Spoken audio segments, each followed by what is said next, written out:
하나님께서 오늘 우리에게 주시는 말씀은 에스겔 18장 21절에서부터 32절까지 말씀입니다. 하나님의 말씀을 받들어 봉독할 때에 살아계신 하나님의 음성을 들으시기 바랍니다. 그러나 악인이 만일 그가 행한 모든 죄에서 돌이켜 떠나 내 모든 율례를 지키고 정의와 공의를 행하면 반드시 살고 죽지 아니할 것이라. 그 범죄한 것이 하나도 기억함이 되지 아니하리니 그가 행한 공의로 살리라. 주 여호와의 말씀이니라. 내가 어찌 악인이 죽는 것을 조금인들 기뻐하랴. 그가 돌이켜 그 길에서 떠나 사는 것을 어찌 기뻐하지 아니하겠느냐. 만일 의인이 돌이켜 그 공의에서 떠나 범죄하고 악인이 행하는 모든 가증한 일대로 행하면 살겠느냐. 그가 행한 공의로운 일은 하나도 기억함이 되지 아니하리니 그가 그 범한 허물과 그 지은 죄로 죽으리라. 그런데 너희는 이르기를 주의 길이 공평하지 아니하다 하는도다.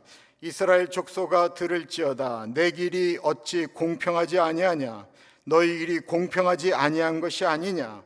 만일 의인이 그 공의를 떠나 죄악을 행하고 그로 말미암아 죽으면 그 행한 죄악으로 말미암아 죽는 것이요.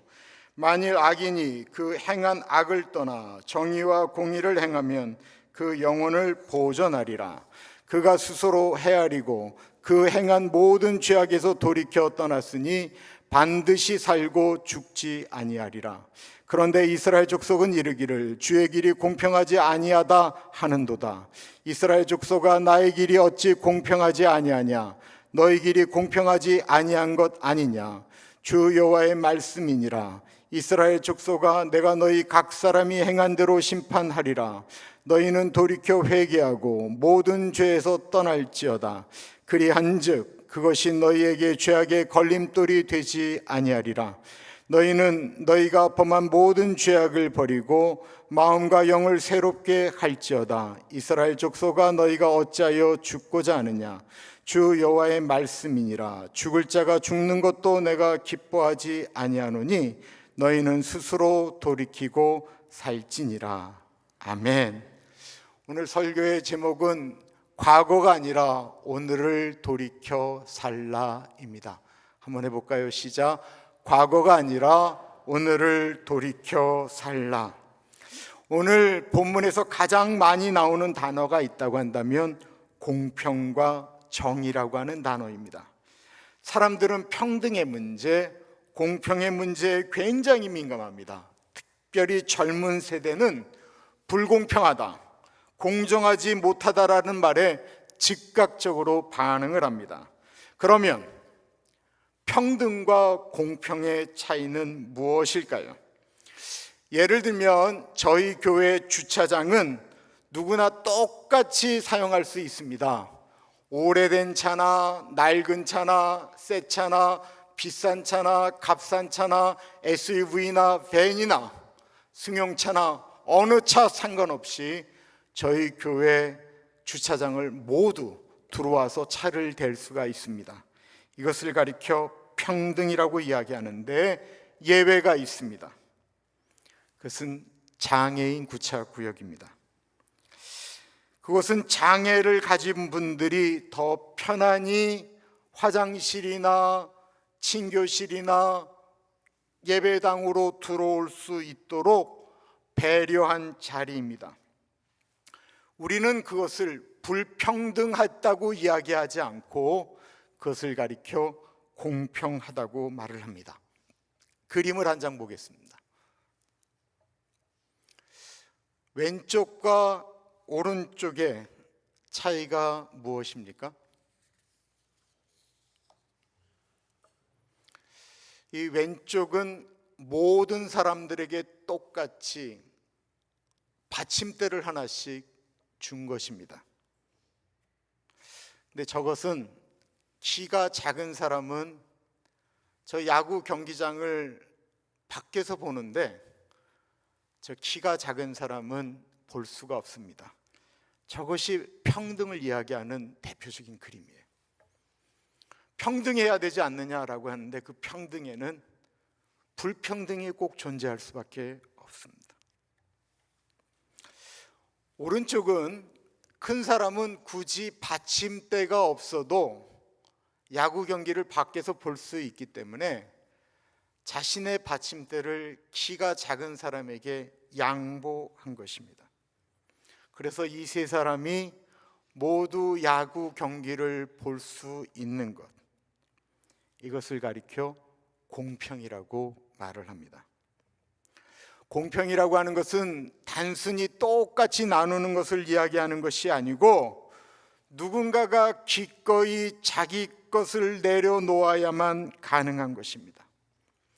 장애인 주차라고 하는 곳에 나는 거기다 대지 않겠다라고 결심하는 것. 그런데 오늘날 사람들은 이것을 단순히 공평의 문제로 보지 않습니다. 이게 공정한 일인가? 이것은 차별이 아닌가? 나는 의사가 동의 안 해서 장애인 티켓을 못 걸 뿐만이지 나도 아프다. 내가 손해를 보면 그것은 불공평하다라고 생각을 합니다. 이 지점에서 저는 한국에서 열풍을 일으켰던 마이클 샌델의 정의란 무엇인가, 영어 이름으로는 저스티스라고 하는 책, 이 책에 수많은 나라의 그 말로 번역이 되었는데 유일하게 대한민국에서만 200만 권 넘게 팔렸습니다. 이건 엄청난 일이에요. 그래서 인세로만 이 샌들 교수한테 14억을 대한민국이 제공하였습니다. 왜일까요?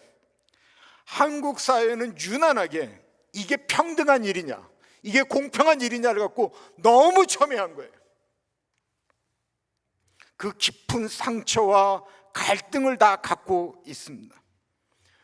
이때부터 나온 이야기가 무엇이었냐면 흙수저, 금수저, 은수저 뭐 이런 얘기가 막 대한민국에 나오기 시작했고, 내가 이렇게 안 되는 건 우리 부모 탓이고 환경 탓이고 정치인 탓이다라고 하는 이야기들이 오늘날까지 흘러가고 있습니다. 내가 잘못했어, 나 때문에, 나의 문제로 여긴다라고 하는 정치인도 국민들도 종교인도 없습니다. 다 하는 소리는 다 너 때문이라는 것입니다. 다 저 대통령 때문이다라는 것입니다. 이스라엘 백성도 포로 생활 가운데 똑같이 불평했습니다. 우리가 이렇게 고생하는 건 조상 때문이다. 내가 이빨이 시린 건 우리 아버지가 심포도를 너무 많이 먹었기 때문이다라는 거예요. 이게 치과 선생님들한테 물어보면 말이 돼요? 아버지가 심포도를 먹었다고 그 아들이 이빨이 시린 게 맞아요? 아들은 먹지도 않았는데. 근데 그렇게 불평했다라는 것입니다. 그리고 그 불평의 뿌리는 바로 하나님이었습니다. 심포도를 먹은 아버지가 아파야지 왜 억울하게 심포도를 먹지 않은 우리가 이런 고통을 당해야 하는 거야 라는 것입니다. 우리 조상들이 잘못했는데 왜 우리가 바벨론에 끌려와서 이렇게 고통당해야 되느냐라고 말하고 있는 것입니다. 저는 사실 이 이스라엘의 불평이 이해가 됩니다. 부모님들이 하나님을 잘 섬겼다면 왜 나라가 망했겠습니까? 그런데요, 하나님의 판단은 과거 조상의 죄를 갖고 오늘을 바라보는 것이 아니고 하나님의 판단은 오늘입니다. 지금 내가 무엇을 선택하느냐라고 하는 것입니다. 오늘 본문은 세 가지로 하나님의 공평한 판결 기준을 설명하고 있습니다. 첫 번째, 한번 같이 읽습니다. 시작. 하나님의 판결은 누구에게나 돌아올 문을 열어두신다. 21절은 놀라운 말씀을 선언하고 있습니다. 그러나 악인이 만일 그가 행한 모든 죄에서 돌이켜 떠나 내 모든 율례를 지키고 정의와 공의를 행하면 반드시 살고 죽지 아니할 것이라.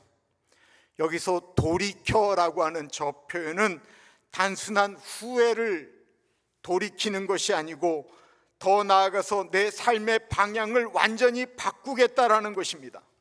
잘못된 길에서 걸음을 멈추고 하나님이 기뻐하시는 길로 내 몸과 내 생각과 내 마음이 그쪽을 향하여 나아가겠다라는 것입니다.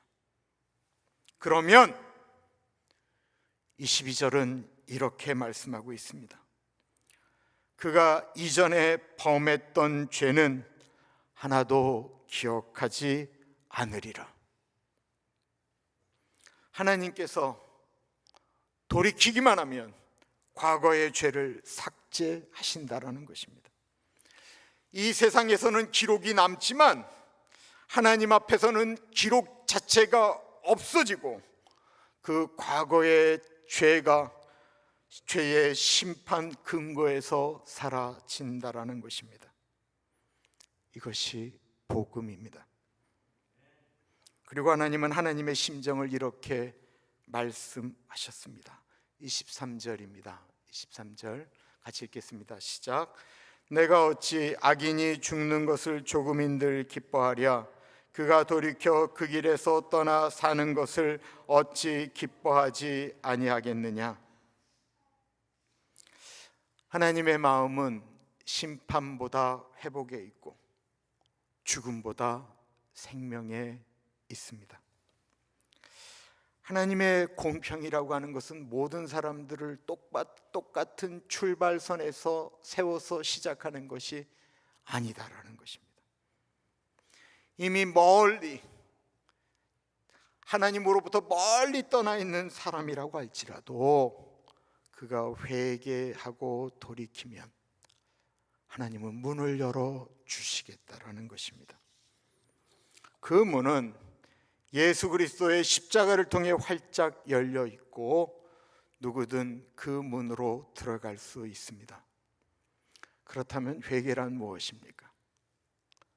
회개는 우리가 흘리는 눈물입니까? 회개는 생각을 바꾸는 것이 아닙니다. 삶의 방향을 바꾸어 행동으로 옮기는 것이 진짜 회개입니다. 거짓을 버리고 진실을 말하는 행동, 끊지 못한 죄의 습관을 실제로 끊는 행동, 원망을 내려놓고 감사로 바꾸는 행동이 회개입니다. 그럴 때 하나님은 과거를 묻지 않으시고 오늘 우리의 결단을 받아 주십니다. 두 번째, 같이 읽겠습니다. 시작. 하나님의 판결은 누구에게나 현재의 책임을 물으신다. 24절을 우리 같이 읽겠습니다. 시작. 만일 의인이 돌이켜 그 공의에서 떠나 범죄하고 악인이 행하는 모든 가증한 일대로 행하면 살겠느냐? 그가 행한 공의로운 일은 하나도 기억함이 되지 아니하리니 그가 그 범한 허물과 그 지은 죄로 죽으리라. 이 말은 우리를 좀 두렵게 만듭니다. 만일 의인이, 하나님을 믿는 사람이 과거에 정의롭게 살았다라고 할지라도 그 사람이 범죄하면 과거에 공의롭게 행한 일을 기억하지 않겠다라고 하는 이 말씀은 하나님의 판결 기준이 나의 과거에 잘했다가 아니고 오늘 내가 어떻게 사느냐라는 것입니다. 어제의 헌신이 오늘의 나의 타락을 덮을 수가 없습니다. 한국교회, 이민교회가 자랑하는 긴 역사와 수많은 헌신도 마찬가지입니다. 하나님은 과거에 한국교회의 영광을 보고 계신 것이 아니고 오늘 우리에게 주어진 길에 우리가 어떻게 나아가고 있느냐를 보고 계십니다. 이스라엘은 불평했습니다. 주의 길이 공평하지 않다. 그러자 하나님은 25절에 단호하게 말씀하십니다. 내 길이 어찌 공평하지 아니하냐? 너희 길이 공평하지 아니한 것이 아니냐. 정말 물어봐야 돼요. 뭐 이것저것 얘기하지 말고 내 자신이 공평한가? 내가 진짜 하나님 앞에 내가 하나님 공평하지 않다라고 이야기할 만큼 내가 그렇게 공평하느냐라고 하는 것입니다. 신앙은 과거의 경력으로 유지되는 것이 아닙니다. 어제의 눈물이 오늘의 불순종을 덮을 수가 없습니다. 마라톤 선수가 아무리 열심히 잘 달려도 그가 마지막 결승점을 통과하지 않는다고 한다면 승리를 얻을 수 없는 것처럼 우리의 신앙도 끝까지 달려가야 되는 것입니다. 이 말씀은 오랫동안 한국 교회에 전설처럼 이야기되어졌던 한 번 구원은 영원한 구원이다라고 하는 그 안일함을 깨뜨리는 경고입니다. 그런데 경고인 동시에 하나님이 오늘 우리를 부르시는 사랑의 메시지입니다. 세 번째, 같이 읽겠습니다. 시작. 하나님의 구원은 결단하는 자에게 주어진다. 우리 27절, 28절 같이 읽겠습니다. 시작. 만일 악인이 그 행한 악을 떠나 정의와 공의를 행하면 그 영혼을 보전하리라. 그가 스스로 헤아리고 그 행한 모든 죄악에서 돌이켜 떠났으니 반드시 살고 죽지 아니하리라. 28절에 스스로 헤아린다라고 하는 그 히브리 언어는 내가 깨닫는다라고 하는 뜻입니다. 보다라고 하는 뜻도 있습니다. 즉 내가 내 자신을 객관적으로 보고 내가 깨닫는다라는 것입니다. 하나님은 돌이킬 기회를 주십니다. 자신을 돌아보는 이 성찰은 반성에 머무는 것이 아니고 행동으로 옮기는 결단을 포함합니다. 죄의 길에서 떠나 방향을 하나님께로 돌이키는 것입니다.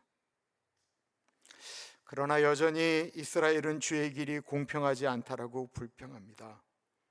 그러자 하나님은 다시 단호히 말씀하십니다. 내가 불공평한 것이 아니고 너희가 불공평하다라는 것입니다. 사람들은 지금도 하나님을 원망합니다. 그러나 불공평한 것은 하나님이 아니라 회개를 미루고 있는 우리의 마음입니다. 회개를 내일로 미루는 순간 신앙은 치명적인 위험에 빠지게 됩니다. 오늘 내가 예배드릴 건강함을 가졌다고 내일도 우리가 예배 드릴 수 있습니까? 내일은 우리의 시간이 아닌 하나님의 시간입니다. 구원의 문은 활짝 열려 있습니다. 그러나 그 문을 통과할지는 우리의 선택입니다. 시간은 기다리지 않습니다. 결단을 늦추면 그 순간 구원의 기회도 그만큼 더 멀어집니다. 음란, 거짓말, 미움, 다툼, 시기, 교만, 우리가 생각할 때 끊어야 될 죄가 있다고 한다면 그 죄에 이름을 붙여보십시오. 화해에 대할 관계가 있다고 한다면 미루지 말고 시작하십시오. 집을, 우리가 살고 있는 그 집을, 우리가 살고 있는 사회를, 우리가 다니고 있는 이 교회를 천국으로도 만들 수 있고 지옥으로도 만들 수 있는 것은 우리의 태도입니다. 왜 그 지옥 같은 관계를 그 집에서 왜 계속 그렇게 연장해 가고 있는 거예요? 그 사람이 변하기를 바라요? 안 변한다니까요. 안 변하니까 계속 지옥처럼 사시겠습니까?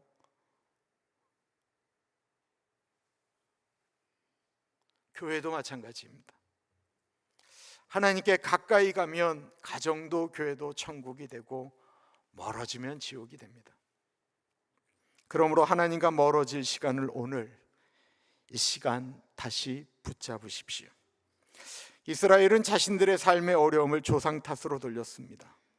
우리는 환경 탓, 세상 탓, 가정사 탓을 자주 합니다. 그러나 하나님은 오늘도 우리에게 이렇게 말씀하십니다. 너희가 과거에 어떠한 핑계를 대든지 나는 오늘 너의 삶의 태도를 보고 있다. 과거의 상처에 묶이지 마십시오. 변명 속에 나를 가두지 마십시오. 대화해야 될 상대를 더 이상 미루지 마십시오. 성경을 다시 펴야 한다고 한다면 오늘 다시 펴십시오. 우리가 오늘 결단하면 진리가 너희를 자유케 한다라고 하는 그 자유가 오늘 임하게 될 것입니다. 이유는 우리가 오늘 땅에서 묶으면 하늘에서도 묶고 우리가 땅에서 풀면 하늘에서도 풀어주시기 때문입니다. 우리의 신앙은 나 혼자만의 문제가 아닙니다. 야구장의 그림처럼 큰 사람이 작은 자를 위해 받침대를 내어주듯 예수님은 죄 없으시면서 죄로 죽을 우리들을 위하여 자신의 몸을 지고 십자가에서 죄를 감당하셨습니다. 공평을 뛰어넘는 은혜, 그것이 바로 십자가입니다. 그러므로 하나님의 은혜를 입은 우리는 이제 다른 이의 짐을 함께 지도록 부름받았습니다. 따라서 우리는 단순히 남 탓을 멈추는 데서 그치지 않고 약한 자와 작은 자를 위해 내 몫을 기꺼이 내려놓는 삶으로 나아가야 합니다. 이것이 하나님 나라의 참된 공평입니다. 하나님은 우리에게 이렇게 선포하십니다. 은혜 받을 만한 때가 지금이고 구원의 때가 바로 오늘이다. 붙잡고 있던 죄를 이제는 내려놓으십시오. 멀어졌던 관계는 다시 붙잡으십시오. 하나님 앞에 우리의 마음을 새롭게 하십시오. 지금이 그때입니다. 돌이키는 자는 살고 끝내 거부하는 자는 죽습니다. 하나님은 멸망이 아니라 생명을 원하십니다. 그러므로 오늘 이 시간, 이 자리 우리 모두 돌이키고 삽시다. 기도합니다. 죽는 것을 기뻐하지 않으시고 우리가 돌이켜 살기를 기뻐하시는 존귀하신 하나님 아버지, 오늘 우리의 마음과 영을 새롭게 하여 주옵소서. 과거의 죄와 실패에 묶이지 않고 새로운 길로 걷게 하옵소서. 주님의 십자가 은혜로 약한 자를 위해 내 몫을 내려놓게 하옵소서. 더 이상 미루지 않고 지금 이 시간 주님께 결단하게 하옵소서. 우리를 위하여 그 불공평을 말할 수 없는 공평으로 만드신, 우리를 위하여 십자가를 지신 존귀하신 예수님 이름으로 기도드립니다. 아멘.